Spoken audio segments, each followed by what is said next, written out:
everyone, I'm Julia Gorman. And I'm Micah Cho, and we're the 13 Help Team. The 13 Help Team is a team designed for you, our community of West Michigan, focusing on delivering results for you and your family. And we have stopped scammers, predatory business practices, and even taken on city governments, all while putting money back in your pockets. Since the launch of the Help Team, we've helped return $231,728 to those in need who've reached out to us for help.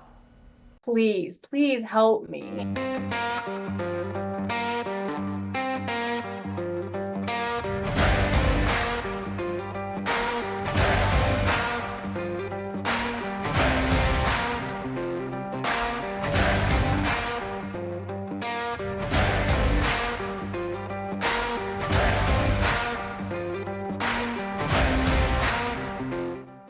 Yeah, absolutely.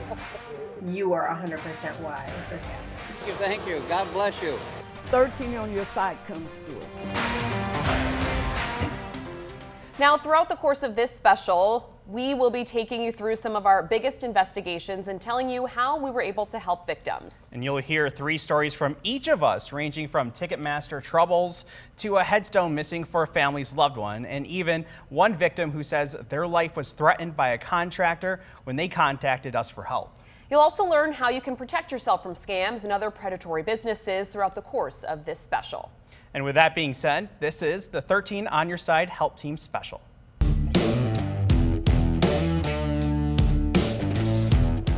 Now, Micah, we'll begin with you on a story that really kick-started your role here on the Help Team. Yeah, absolutely. Marcy Price had been waiting almost a year and a half for her mother's nameplate to be placed on her headstone at Blythefield Memory Gardens in Belmont. The cemetery where her mother is buried blamed the wait time on the delays of their control. But after we got involved, it was installed only weeks later. Last Friday's when I noticed it was here. It's been months in the making. I've been waiting 19 months. Marcy Price finally has a place where she can remember her mother, Donna Blandford. Since her death in March of 2023, Price has been waiting for her mother's nameplate to be installed on the headstone that was paid for in full at Blythefield Memory Gardens in Belmont. She noticed it was finally installed last week. Every month I'd get a different excuse. Oh, I have it at the end of the month, have it at the end of the month. Month after month, I went through that. And then finally it happened. So thank you. Thank you, TV 13. Previously, Alexis Clemens, Family Services Manager for the cemetery, said they encountered delays from their manufacturer, adding she was also given the wrong nameplate 3 different times. We reached out to Clemens for comment on this resolution, but we have yet to hear back. According to Price, she also hasn't heard from Clemens, adding she was never told that the plate was installed on the stone. And I came out that day and it was there, and I have still not heard from them.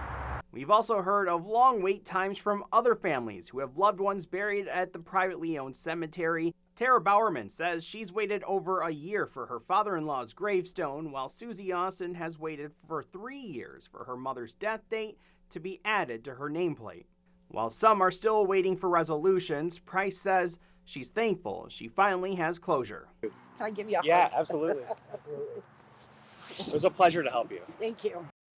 And Julia, those other 2 families that we were speaking with that were also having delays, we're happy to say that one of them has actually been resolved. Susie Austin, who had been waiting 3 years for her mother's death date to be installed on her vault. Well, that has finally been installed back in December. That's really great news. I mean, it's an emotional process to be dealing with that, so good to see those resolutions. So happy to hear all of that good news. Can you walk us through just a little bit, Micah, how you found all of these impacted families? Yeah, absolutely. Well, so Marcy Price had originally emailed us, and then that just kind of, once that story aired, it was just one after another, and we still have a lot of other people that are saying they're still being impacted, and we're actually looking into those as well. Gotcha. Yeah, it can be kind of a snowball process once you get one thing out there. Absolutely. Here's a story now that I worked on for a while. It was really complex, a lot of research for me to really understand what was happening here. I learned a lot about the ins and outs of the Social Security Administration. Yeah, a Muskegon woman said she was suddenly being denied the Social Security disability payments she's received since the late 1990s. She also said the Social Security Administration demanded she pay back several years' worth of those payments, totaling $96,000. A lot of money. Now, the same agency that Tammy David says cut her off from those Social Security disability payments also happened to be her employer. Hi, babies. Diagnosed with diabetes, mom and dog lover Tammy David has received monthly Social Security disability payments since 1996. I have major eye loss. I have my 26 eye surgeries. I went into renal failure. But in 2007, her level of disability changed dramatically. I am a paraplegic. And her life changed forever. I fell out of a tree trying to rescue a cat. I have a spinal cord contusion at T5 and T6, which is a spinal cord bruise, and that heals at 1/8 of a millimeter a year. Now, I miss not being able to walk. Tammy says the wheels on her wheelchair act as her legs. Oh my God, I got dog treats in my car. Everyday things many of us don't give a second thought to take more time, effort, and hard work for Tammy. In 2009, Tammy started working at the Social Security field office in Muskegon as a customer service representative. If you're walking into the Social Security office, there's something that has been life-altering. So when they come in, I'm the face of that, or the person that they get on the other end of the phone, and I have to explain to them what the next steps are. Tammy explains the federal government deducts what are called impairment-related work expenses from her gross wages. It explains this as, quote, costs for items or services that you need in order to work because of your disability. It's money she pays for her modified vehicle, her medications, her wheelchair, and more. The amount that is left over then qualifies her for her disability payment. My disability benefits pays for my home and for my medical conditions and all my medical expenses. Tammy says her eligibility for those payments is monitored and has been reevaluated by the federal government several times. She fills out a form detailing how her disabilities impact her job, and so does her boss. If the descriptions align, the payments continue. Well, my boss did not properly fill out the form. Tammy got this letter in the mail last June. It reads, "You are no longer eligible for Social Security disability payments as of April 2019 because of substantial work." It goes on to say, "Because we did not stop your checks until June 2023, you were paid $96,622 too much in benefits. And you should refund this overpayment of $96,622 within 30 days. Her monthly disability payments stopped, and the agency demanded she pay back the roughly $96,000 she received since her last evaluation. It's an amount of money she says she could never afford. It was completely devastating. It was shocking. This has been everything to me for the last 14 years at that time. And how can this be happening to somebody who actually works for the agency? Tammy went to her supervisor at the Muskegon field office. I am subsidized, and he says the agency doesn't look at reasonable accommodations as subsidies. And I said they're subsidies because they're helping me work as a able-bodied person, as my fellow coworkers. Since last summer, Tammy says her parents have been giving her the money she'd normally receive through her disability payments. I would have lost my home if it wasn't for my elderly parents being able to help sustain my household. She says she's contacted the Social Security Administration commissioner, federal lawmakers, and hired a lawyer. This past May, she went before an administrative law judge who works for the Social Security Administration. As you see here, that judge ruled Tammy was eligible for benefits during the time in question and does not have to pay back the $96,000. She apologized for the agency and how I've been treated. Since then, however, Tammy says nothing has changed, and she doesn't understand why. She isn't getting her payments and is still being asked to pay back tens of thousands of dollars. I don't want anybody else to have to suffer through this because it is quite traumatic. It will leave a scar for quite some time. It's a wound, if you will.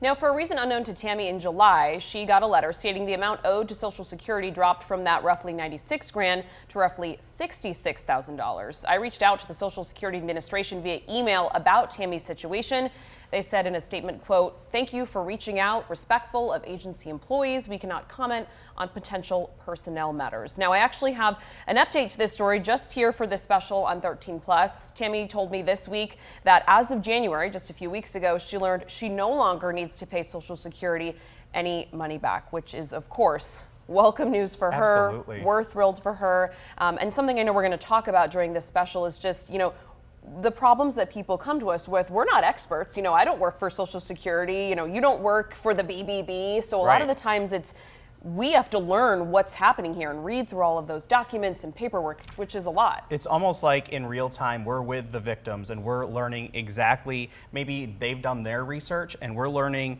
pretty much this whole process as they are. Right. We almost have to play catch up, and then once we fully understand is when we can then try and help them, really, because we have to know what we're working with. Absolutely. Absolutely. Yeah. All right. And we've got more investigations coming up for you after a quick break. A Vietnam veteran going through cancer treatment was out of luck after losing $22,000 trying to buy an excavator through Craigslist. He shared his story with me, wanting to warn others about staying vigilant while online shopping, but a group of volunteers collectively said that's not okay. Their efforts to give back coming up. And all of a story about a West Michigan family who reached out to the help team after they say a home addition project to bring several generations together turned into a financial nightmare.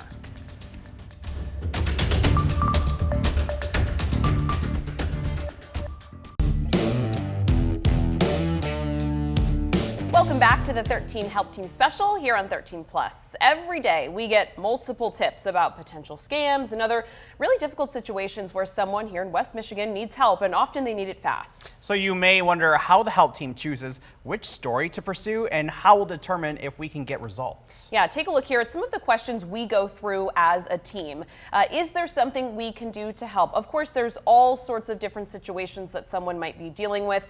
Unfortunately, we can't help with every kind of scenario. So we sort of weigh, is there something that we can actually do to provide some sort of relief, whether that's monetary or otherwise, emotional relief, something like that. And sometimes we'll be going into a story that we have selected and realize there may not be anything that we can do to help, or that there may be other things in play here that may prevent this story from even coming to air. Yeah, and a lot of those just out of our control. Sometimes legally we are unable to help. Sometimes if something is so far progressed, law enforcement wise, that can sort of prohibit us. So there's a lot of things at play. We'd love to help everyone, but that's just unfortunately not always the case. Another question we're always asking is, have the proper authorities been contacted? So ultimately, in an ideal world, what's happening is when you come to us, you've already reached out to, say, the cemetery in the story that you just shared, or you've already reached out to the BBB or your local police department. Or the Social Security Administration. Right, exactly. So that's the hope, is that you've already tried to solve this on your own.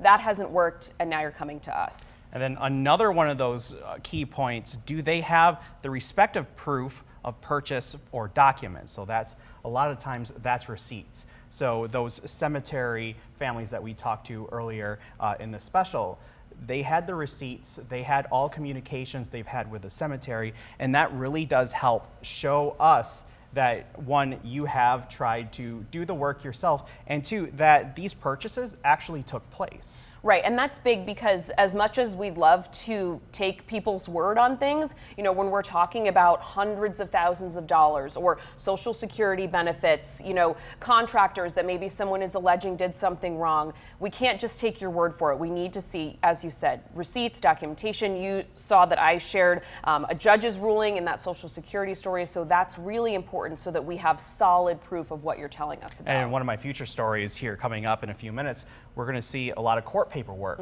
as well. And the last, will you speak on camera about it? And I think that's really the biggest one here for us to be able to help you is, I know a lot of people reach out to us and say, can we do this anonymously?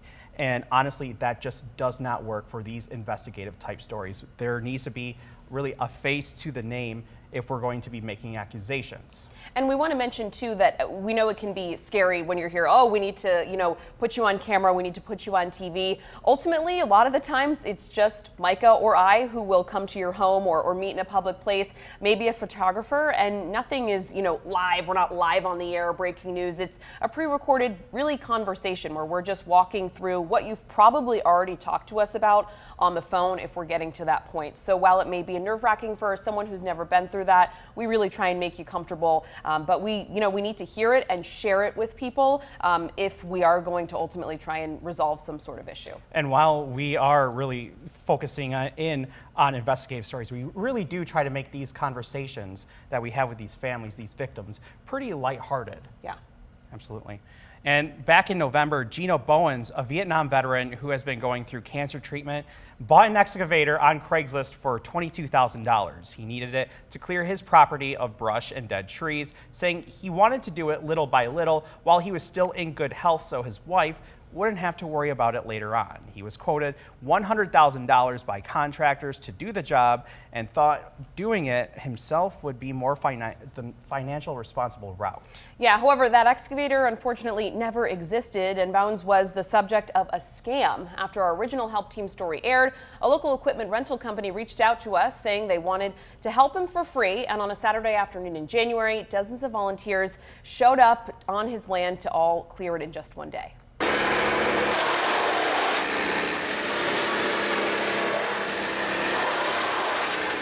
I don't know what to do. Maybe I can volunteer to go wash vehicles all summer. I hope I can win the lottery because I'll pay them. I'll darn sure pay them for it.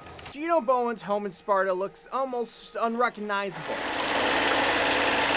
In November, Bowens paid $22,000 for an excavator on Craigslist. He needed it to clear his land of dead trees and brush, as a recent cancer diagnosis motivated him to clean up the property while he was still in good health. However, Bowen says it was a scam and has filed a report with the Kent County Sheriff's Office. After our story on Bowens aired, John Levering with Sunbelt Equipment, Tyler Austin of T. Austin Excavating, and more than a dozen others reach out to help Bowens get his land cleared. I mean, I was in there with a saw, and you just hear the horns going over here, you hear a saw going over here, and there's guys all over that are working hard, helping each other. It's just been great, really has. My wife shared the story with me. It's one of them things where our business is doing well, and if we can go out and help the community in certain ways with just a little bit of time and some machinery, I guess spread the good word. Everyone who came out Saturday morning did it for free, out of the kindness of their heart. And now the Vietnam War veteran can also focus on healing and spending more time with his wife. Thank you, thank you, thank you. God bless you. Such a great story, Micah. Now, Bowens did reach out to the Kent County Sheriff's Office to file a report. Investigators told him there may not be much they can do. Micah, can you walk us through, why that is? Yeah, according to Bowens, this might have actually been the subject of an overseas scam. He did reach out to the International Criminal Police Organization, commonly known as Interpol, and the Secret Service, but was told the same thing. And again, with these international crimes, it can be very difficult, almost probably even impossible to recover any lost money. And a piece of advice from him is if you can't physically see it, touch it, start it, don't buy it. Yeah. Good advice there. All right. And with these Help Team investigations, stories may seem straightforward on the air, but they often require weeks of research, double checking, reaching out to people involved to, of course, be all balanced on, both sides of a story before it can actually be on TV. Yeah, a West Michigan family said they paid a man $70,000 to build an addition onto their home so several generations could live together. But more than a year after work started, they had little to show. They told me what started as a dream project had to be downsized after one family member was diagnosed with cancer and required months of treatment. They told me they're out tens of thousands of dollars due to what happened with their addition, and this situation will likely impact them for years to come. Hurry up, Grandma. You're looking at 4 generations of a close-knit West Michigan family. Her kids were raised here. So they love it. Her oldest one will not move away. I mean, her husband has been trying to get her to move up north, and she will not move away. They just love it here. That's great-grandma Mary, Grandma Stephanie, Mom Melissa, and her daughter Nova. They're so close. A couple years back, the family decided they all wanted to live together. My parents aren't getting any younger, but also the fact that it's really expensive to live on your own. With Nova on the way in the fall of last year, Stephanie and Mary say they were quoted about $105,000 by Jose Martin Ortiz with Render Building Concepts to build 4 bedrooms, a living space, and bathroom, as you see here. They were told it would take about a month to build and took out a second mortgage to pay for the project. In September 2023, the family says they paid Ortiz $40,000. Work started in November, and they say right off the bat, getting in touch with him was difficult. He never said he didn't have any money, but it always was more. He needed more. They say they then paid him another $30,000 in November, now $70,000 total. We finally just said, no, we're not going to give you any more until it's done. Eventually, Port Sheldon Township shut the project down due to lack of a permit. There's a sticky note over there. It says do not work. About a year later, Stephanie and Mary say the only thing that's changed at the site is the weeds. To look at this and see the weeds as tall as you are. Yeah. Their property is covered in all sorts of building materials. Yeah, I mean, it's been here so long, we don't even know it's here anymore. This year, they say they've only heard from Ortiz a handful of times. So since December, though, you think you estimate you've tried to get in touch with him hundreds of times? Hundreds of times. Sorry, say that again? I called Ortiz. Are you willing to, go back and finish it? But after 20 minutes on the phone, I wasn't able to get a clear answer on what went wrong. However, he told me he would reach out to the family and finish the job. It's frustrating. It's frustrating and it's what disappointing. Do we do? Stephanie and Mary say they never heard from Ortiz. This is all the, I think the flooring. On December 6th, the Ottawa County Sheriff's Office told me deputies are investigating the situation. Render Building Concepts has an F rating with the Better Business Bureau and is not accredited. The BBB also posted these alerts about a pattern of customer complaints and inability to find licensing. And then there's more. Given the money they've shelled out, Stephanie says her stepdad's retirement is in jeopardy. I just want it done. I want to be able to come home and sit, with my kids and watch my granddaughter. But I can't because there's no room here for me to stay. Now, our cameras were also there in November when Ortiz was sentenced to 15 days in jail and a nearly $600 fee for a drug charge. These details are not related to that story that I just shared with you. And before you hand over money to anyone for doing a job, you always want to make sure you're doing your research. Yeah, so important. And a Rockford area man learned that the hard way after seeing a local business owner advertising on Facebook how a help team investigation uncovered multiple customers saying they paid a landscaper to do the work, but he never finished it. And imagine you have tickets to an NFL game, how exciting, but then they vanish from your Ticketmaster account. That's what one first-time game goer said happened when she called the 13 help team. How we helped her make it to game day.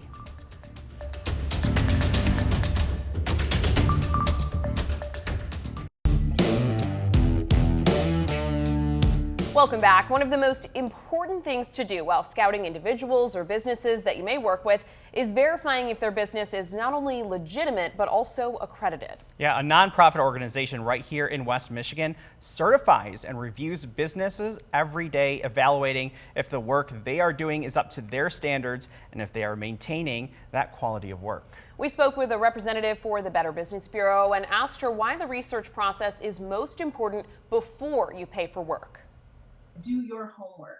That is so important no matter what you're doing, especially when it has to do with your money or your information. Even the people with the best intentions, like a business or a contractor, may not be the best option. It's always so important to do that little piece of research, do that quick search, look them up on the Better Business Bureau's website. Have people complained about them or left bad reviews, and why? What are they saying? Is that something that's important to you? Compare those prices. Just because it's the cheapest price doesn't necessarily mean that it's going to be the best job. Ask for references, compare prices, get recommendations. But then just know that, the Better Business Bureau should just be part of that research. When you see a Better Business Bureau seal on a business, that we've done a lot of that homework for you. But even if you don't see that seal, use us as part of that research. Yeah, and the BBB, something we've become very accustomed to looking at when it comes to businesses or individuals that we're looking into. You know, it's free to just hop on the BBB website, type in whoever you may be considering to hire, and seeing what has been said about them, both from the BBB standpoint and also just from people who may or may not have also used them. You know, it could be good things, it could be bad things, and that research is so important. Yeah, and homework. I think it's been expressed multiple times throughout the special is you have to make sure you know who you're contacting at all times, whether it's for landscaping, pool services, building contractors, anything that you need to give money to. You need to make sure you need to do very extensive research.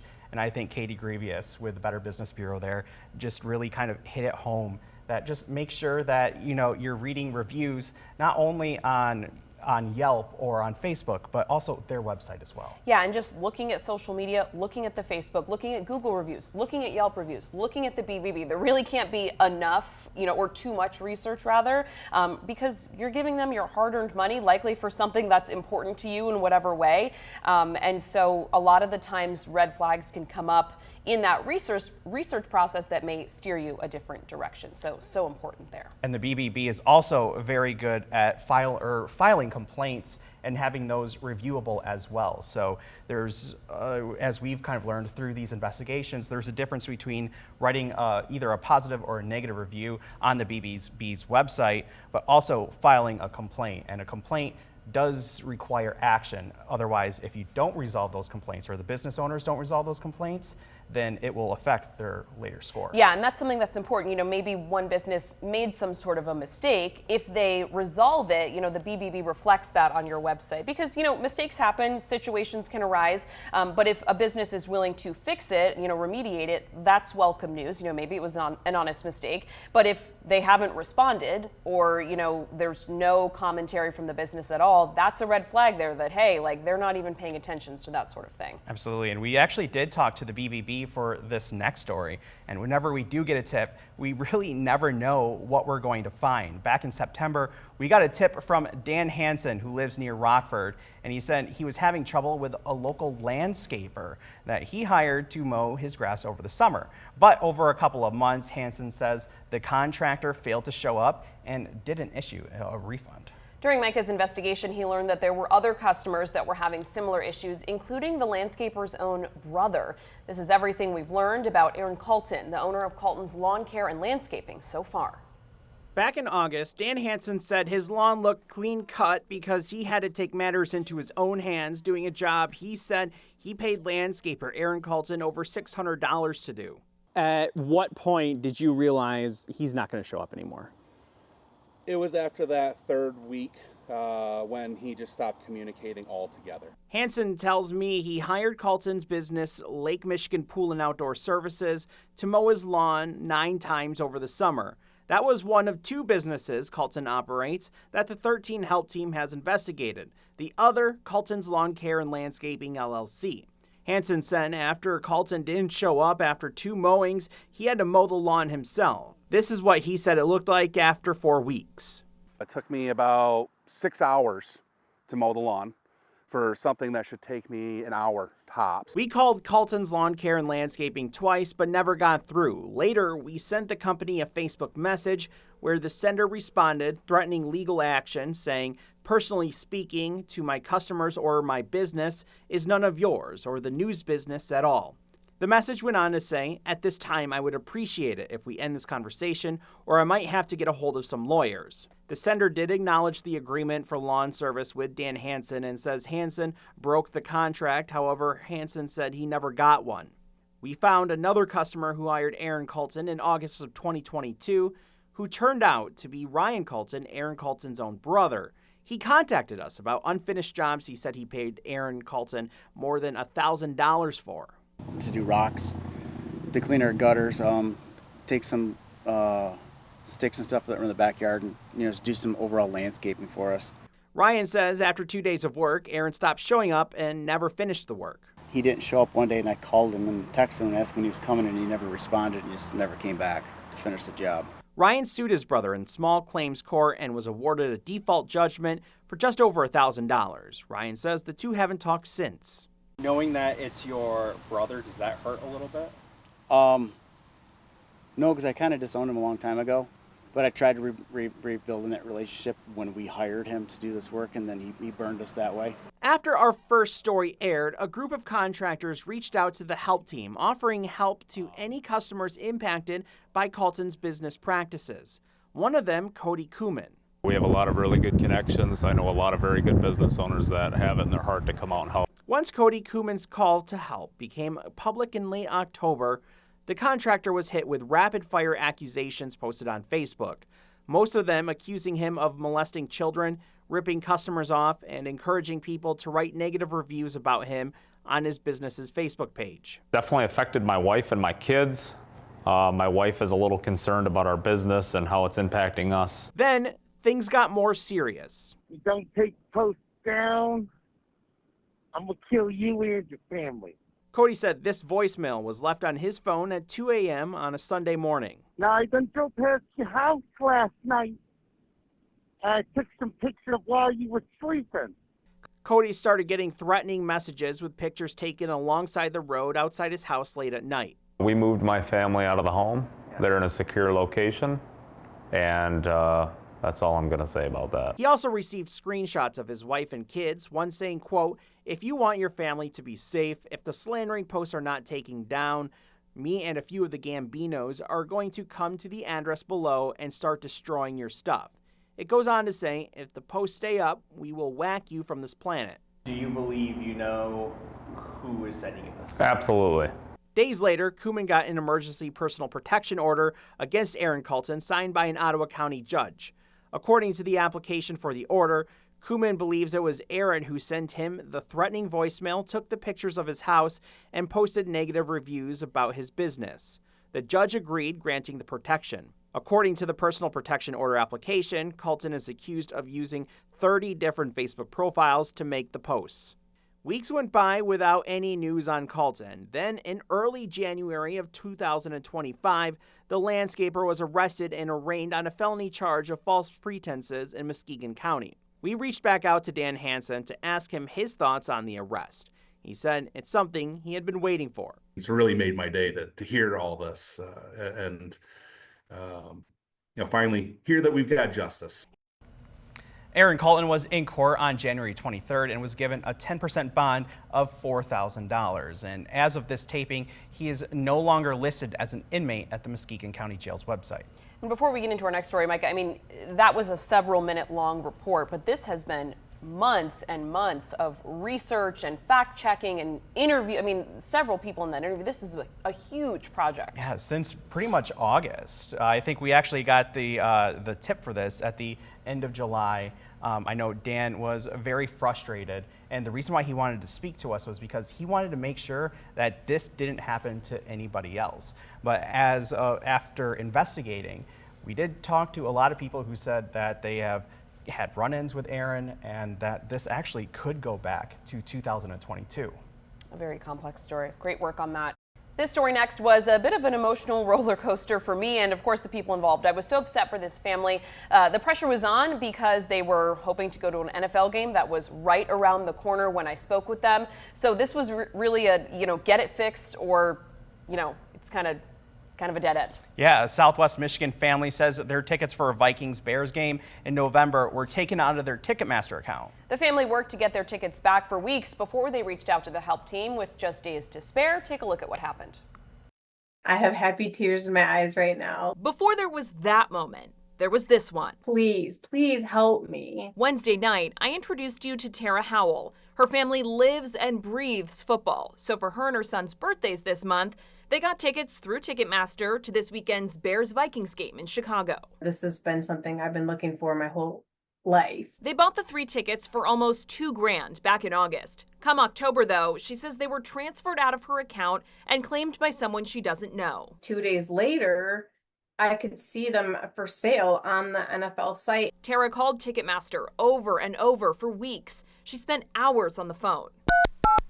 Not hopeful she'd get her tickets back, she sent 13 on Your Side a message. My intention was just to have the microscope put on Ticketmaster and potentially, help lots of people. I called and emailed Ticketmaster myself Tuesday and Wednesday. No tickets, though. I was completely shocked. Come Thursday morning, I got an email back. A few hours later, Tara had 3 tickets once again. You are 100% why this happened. Like, 100% why this happened. Yeah. I'm just so happy for you guys. Thank you isn't enough. Like, I can't tell you all the words to, thank you for helping with this matter. Over the moon about what happened, she's nervous about buying tickets in the future and even about just the next couple days. Until we scan in and get in that stadium, I feel like I'm going to be on like pins and needles. She's trying to focus on the positive, though, because come Sunday, Tara will no longer be able to say she's never been to an NFL game. I am going to lose my mind.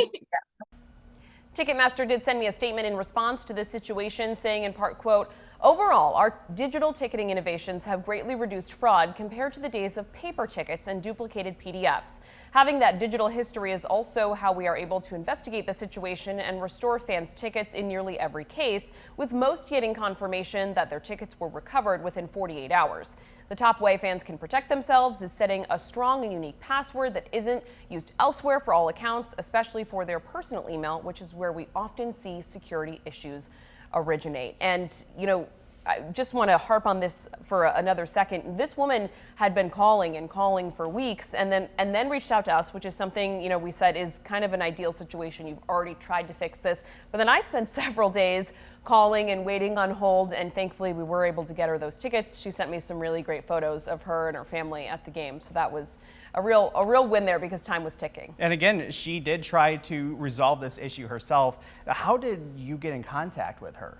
Yeah, she had, been working on it herself, and then she reached out to us kind of as a last resort because if I'm remembering correctly, it was only about a week, maybe 2 weeks, maybe less than that of time before this game was happening. So it was either, and this was the game that they wanted to go to. These were the teams that they liked. So it was either get the tickets for the game or, the situation was over. Yeah, you're not going. Yeah, so really happy for them.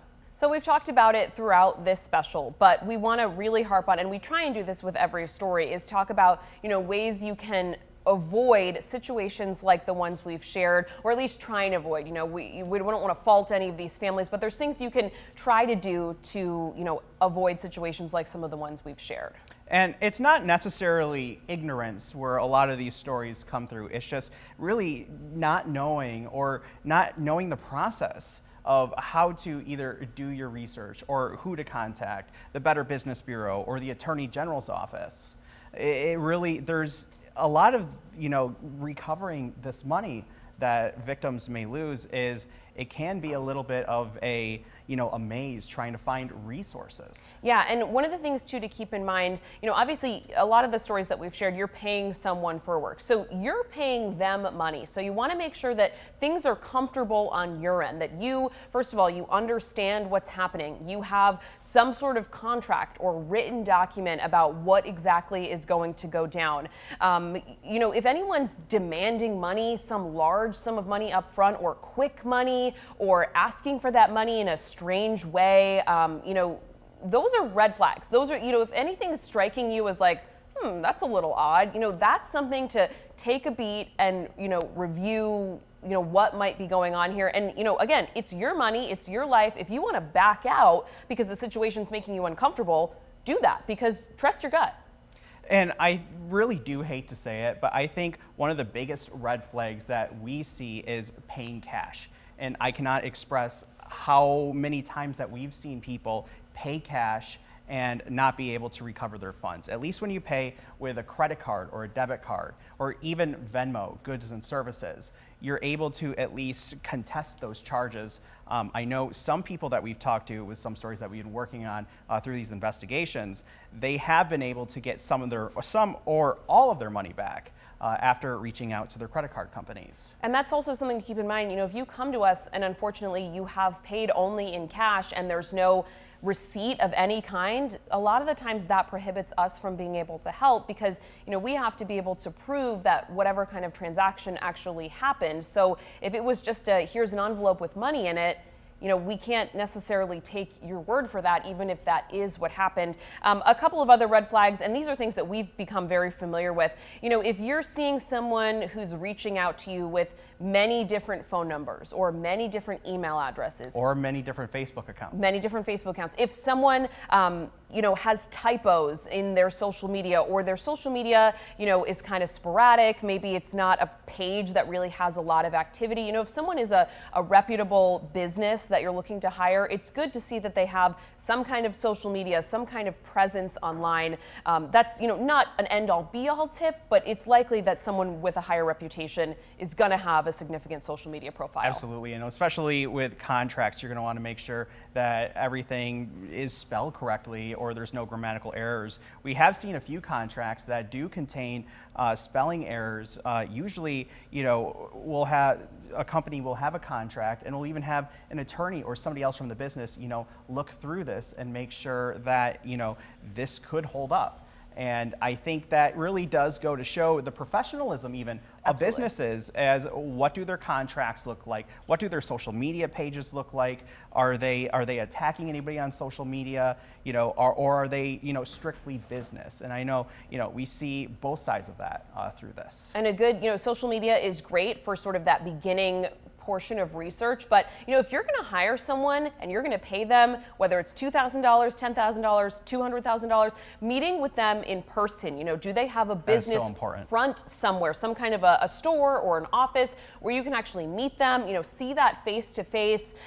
If someone's not willing to meet with you in person, that's a big red flag. That's something where you should say, okay, let's pump the brakes here. And while it may seem a little daunting, have a contract and a lawyer and all that, they're just trying to protect themselves and also offer the opportunity for you to be protected. That's not something that should scare you away. A contract is a good thing. So that way, if something does happen, there's legal documents that court proceedings could look through to figure out, what went wrong. If you don't have that, yeah, it can be kind of out of luck. It's not only beneficial for businesses, but also as consumers. I'm able to, if something goes wrong, if I'm not refunded my money and I need to either go to court or I have to go to the police, I have this here that says so-and-so was supposed to do this job at my house for this amount of money.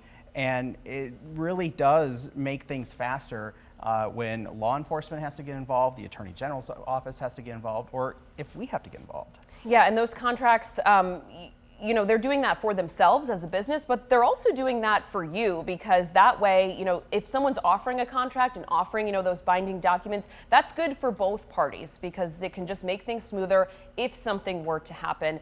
So really just trust your gut. If something feels wrong, don't be afraid to take a beat, back out. It's your money and your life. Absolutely, and just take your time with lawn mowing season or the summer coming through. Make sure you take your time to look through companies. You don't have to take the first company that you see online. And that's just one more point too. Just because someone's got the cheapest price, oftentimes, I don't want to say all the times, but sometimes that can be a red flag too. Obviously, we all want to save money where we can, but ultimately, if that's going to end up with you getting scammed in some kind of way, you don't want that. So a bunch of different things to keep in mind. Absolutely, and throughout this special, you have seen some of our most important investigations, which have returned thousands of dollars into victims' pockets. But we understand that there are always others out there who need help. If you felt that you met any of the criteria that we listed earlier in the show, you can contact the 13 Help Team, Micah and myself, a few different ways. You can give us a call at 616-559-1313 or email us at help@13onyourside.com. You can also scan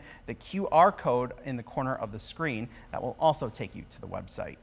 We so appreciate you watching this Help Team special here on 13 Plus. You can catch the very latest Help Team stories on air and online at 13onyourside.com, as well as, of course, here on 13 Plus. And you'll also find other Help Team specials on 13 Plus, including another investigation into the city of Grand Rapids after a water main break damaged countless homes and the city claimed no responsibility. All of that and much more is available now on 13 Plus. Again, we so appreciate you joining us. I'm Julie Gorman, Micah Cho. Thank you for joining us.